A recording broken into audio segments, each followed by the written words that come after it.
오늘은 조선 역사상 가장 섬뜩했던 비극 중 하나, 그리고 그 칠흑 같은 어둠 속에서 피어난 한 위대한 선택에 대한 이야기를 해볼까 합니다.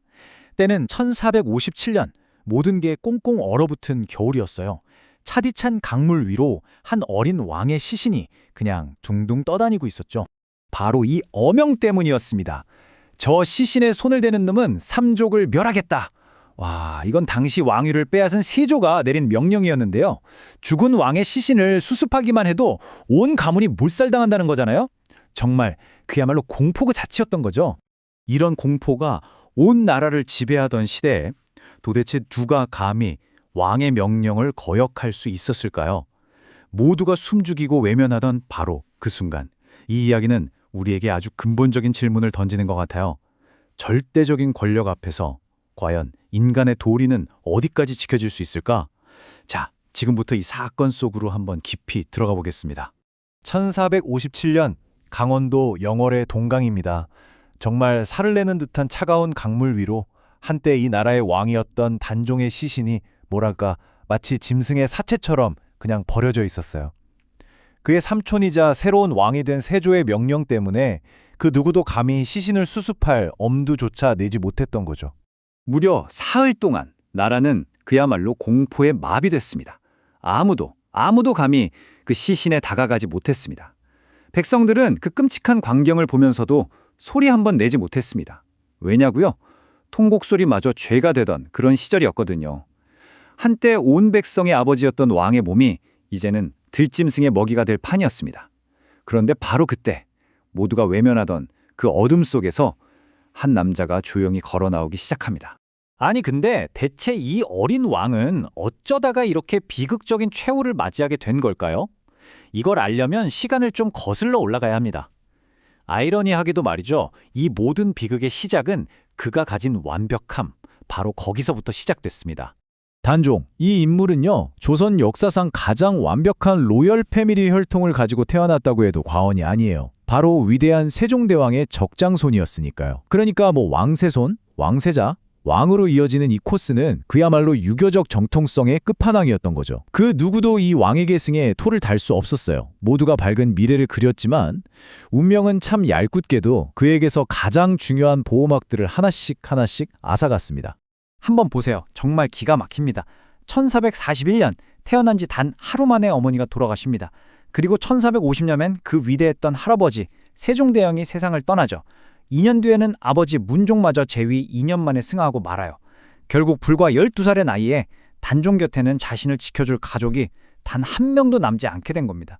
만약 어머니가 살아계셨다면 왕대비로서 든든한 버팀목이 되어주셨을 때고, 할아버지나 아버지는 그 존재만으로도 감히 누구도 넘볼 수 없는 방패였을 텐데 말이죠. 하지만 이제 텅 빈 궁궐엔 이 어린 왕을 지켜줄 어른이 아무도 없었습니다. 그리고 바로 이 순간을, 이 완벽한 빈틈을 기다려온 한 남자가 있었습니다. 어린 조카의 고립을 절호의 기회로 본 남자. 그의 야망은 이제 곧 조선의 밤을 피로 물들일 준비를 끝마치고 있었죠. 정말 극적인 데뷔 아닌가요? 한쪽에는 수호자가 있었습니다. 돌아가신 문종이 어린 아들을 제발 부탁한다며 마지막으로 의지했던 신하, 북방의 오랑캐들도 벌벌 떨게 만들었던 살아있는 호랑이 김종서. 그리고 다른 한쪽에는 약탈자가 있었죠. 아버지 세종의 능력은 고스란히 물려받았지만 그 힘을 오로지 왕자를 향한 시커먼 욕망으로 채운 야심가, 삼촌, 수양대군. 한 명은 지키려 했고 다른 한 명은 빼앗으려 했습니다. 이 둘의 충돌은 피할 수 없는 운명이었어요. 결국 1453년 10월 10일 밤 사건이 터집니다. 수양대군이 직접 자기 패거리를 이끌고 김종수의 집을 급습해서 그 자리에서 철퇴로 내리쳐버려요. 그리고 동시에 궁궐문을 장악한 다음에 왕이 부른다는 거짓말로 충신들을 하나씩 불러들여서 오는 족적 제거해버렸습니다. 단 하룻밤이었어요. 단 하룻밤 만에 어린 단종의 모든 방패는 산산조각이 나고 말았습니다. 쿠데타 이후 단종은 그야말로 허수아비 왕이 되어버렸죠. 모든 실권은 수양대군에게 넘어갔습니다. 하지만 이대로 불의한 역사가 굳어지도록 내버려둘 수는 없었겠죠. 잿더미 속에서도 꺼지지 않는 불꽃들이 있었습니다. 바로 우리가 사육신이라고 부르는 분들입니다. 이분들은 그냥 신하들이 아니었어요. 세종대왕이 직접 키워낸 그야말로 당대 최고의 엘리트 학자들이었죠. 그들이 칼을 들었습니다. 왕실 연회장에서 세조를 암살하고 단종을 다시 왕위에 올리려는 정말 목숨을 건 마지막 저항을 계획한 겁니다. 하지만 너무나도 안타깝게 이 계획은 동료 중 한 명의 배신으로 허무하게 들통나고 맙니다.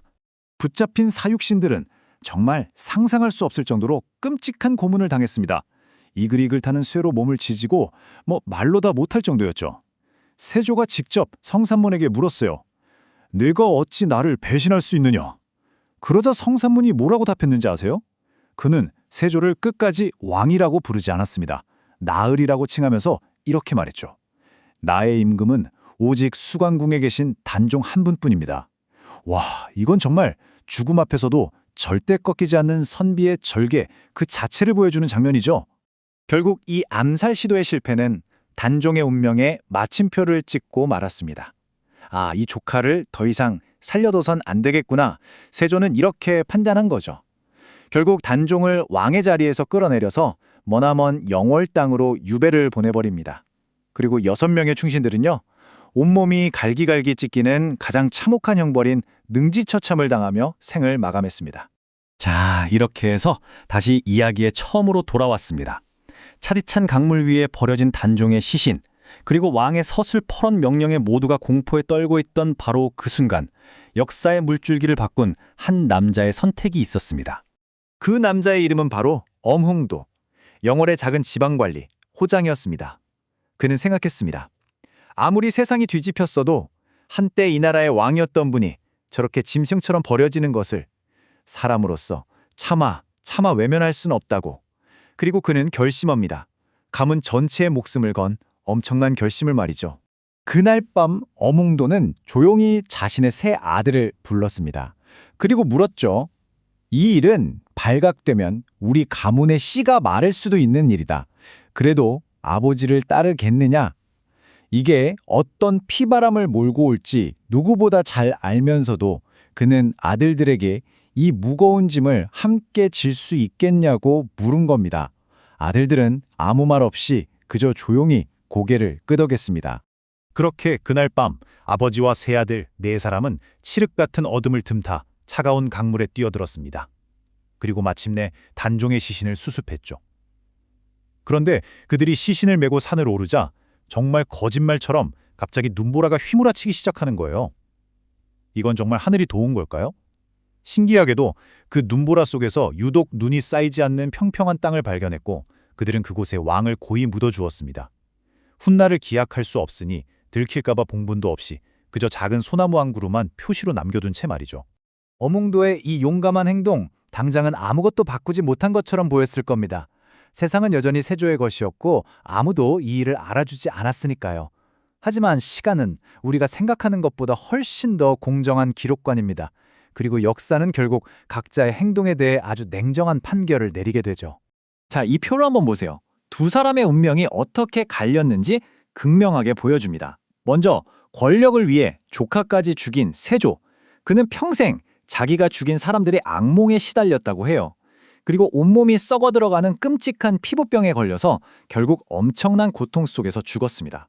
그럼 반대로 18 어린 나이에 남편을 잃고 궁에서 쫓겨난 단종의 아내 정순왕후는 어땠을까요? 그녀는 무려 64년 동안이나 재혼도 하지 않고 오직 남편을 그리워하며 조용히 살았습니다. 그 긴 세월 자체가 세조의 불의에 대한 가장 강력하고도 조용한 저항 아니었을까요? 241. 바로 이 숫자만큼의 시간이 흘러야 했습니다. 묻혀있던 정의가 마침내 세상에 드러나기까지 말이죠. 241년. 정말 긴 세월입니다. 그리고 마침내 241년이 지난 1698년 숙종 임금 때에 이르러서야 단종은 다시 왕으로 공식 복권됩니다. 억울하게 죽어간 소년 왕의 명예가 드디어 회복되는 역사적인 순간이었죠. 그런데 문제가 하나 있었어요. 왕으로 복권을 시켜드렸는데 무덤이 어디 있는지 아무도 모르는 겁니다. 바로 그때 모두가 포기하려던 그 순간에 241년 전 엄흥도가 남겨두었던 그 작은 흔적이 빛을 발합니다. 그가 표시로 심어두었던 소나무 한 그루가 그 긴 세월을 견디고 묵묵히 그 자리를 지키고 있었던 거예요. 덕분에 단종의 무덤은 정말 기적적으로 발견될 수 있었고 이제는 이름 없는 무덤이 아닌 장릉이라는 공식적인 왕릉이 되었습니다. 그럼 어몽도는 어떻게 됐을까요? 그는 죽은 뒤에 나라에서 가장 높은 벼슬인 정승으로 추중됐습니다. 삼족이 멸할 뻔했던 그의 가문은 한 사람의 위대한 선택 덕분에 대대손손 충신의 가문으로 존경받게 되었죠. 정말 역사의 아이러니 아닌가요? 결국 어몽도의 이 얘기는 오늘을 사는 우리에게 이렇게 묻는 것 같습니다. 만약 당신이라면 저런 절대 권력 앞에서 어떤 길을 걸었을 것 같나요? 모두가 불의의 눈을 감고 고개를 돌릴 때 당신은 당신의 모든 것을 걸고 양심의 목소리를 따를 용기가 있습니까? 이 이야기는 우리에게 분명하게 보여줍니다. 역사는 힘센 자의 기록이 아니라 결국 도리를 지킨 자의 기억을 선택한다는 것을요.